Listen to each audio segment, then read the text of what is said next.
పుట్టుక నీది, చావు నీది, బతుకంత దేశానిది అన్న ప్రజాకవి కాళోజీ మాటలే స్ఫూర్తిగా డిసెంబర్ 7, 2023న బాధ్యతలు స్వీకరించిన క్షణం నుండి ప్రతి క్షణం తెలంగాణ హితమే పరమార్థంగా, రాష్ట్ర అభివృద్ధి ధ్యేయంగా, పేదరిక నిర్మూలననే ప్రాధాన్యంగా ప్రజాప్రభుత్వం పనిచేస్తున్నది. రాష్ట్రంలో అధికారం ఇవ్వడంతో పాటు ఈ 2.5 ఏళ్లలో జరిగిన పలు ఉప ఎన్నికలలో, పంచాయతీ మున్సిపల్ ఎన్నికలలో మా పట్ల మీరు చూపించిన ఆదరణ, అభిమానం మరవలేనిది. ఎవరెన్ని విమర్శలు చేసినా, ఎన్ని కుట్రలు చేసినా ప్రజలు మాకు అండగా నిలబడడం ఎనలేని శక్తిని ఇచ్చింది. ప్రజా సంక్షేమం పట్ల, రాష్ట్ర అభివృద్ధి పట్ల మా బాధ్యతను మరింత పెంచింది. రైతులు, యువత, ఆడబిడ్డల ఆకాంక్షలు, ఎస్సీ, ఎస్టీ, బీసీ, మైనారిటీ, అగ్రవర్ణ పేద వర్గాల సామాజిక న్యాయం, సమగ్ర అభివృద్ధి సాధన కోసం పలు విధాన నిర్ణయాలు తీసుకుంటూ, కార్యాచరణ చేసుకుంటూ 2.5 ఏళ్లుగా నిరంతరం శ్రమిస్తున్నాం.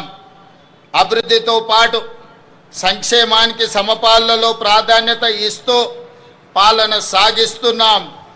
ఈరోజు నేను గర్వంగా చెప్పగలను, దేశంలో ఏ రాష్ట్రం అమలు చేయని సంక్షేమ పథకాలను మన తెలంగాణ రాష్ట్రంలో అమలు చేస్తున్నాం.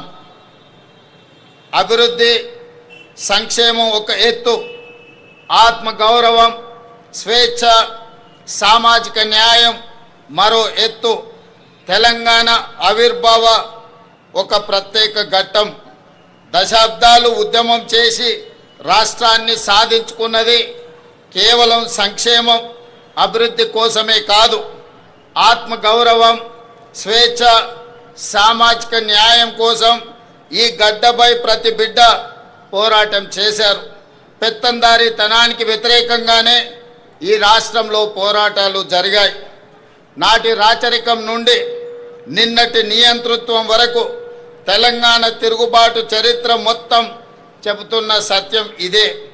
ఈ చరిత్రకు మనం సజీవ సాక్షులం.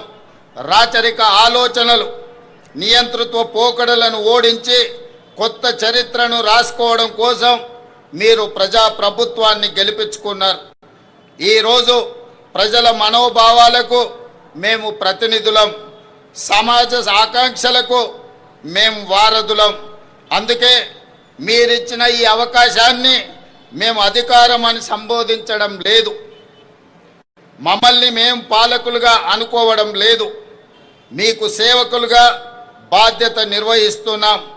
ప్రభుత్వం అంటే 4 చేతుల్లో ఉండే పెత్తనం కాదు, 4 కోట్ల ప్రజల ఉమ్మడి ప్రతినిధి అని మేము భావిస్తున్నాం, బాధ్యతగా పనిచేస్తున్నాం.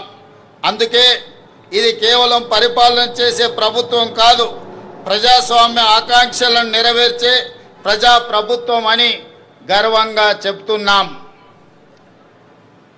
మిత్రులారా, డిసెంబర్ 7, 2023న ప్రారంభమైన మన ప్రభుత్వం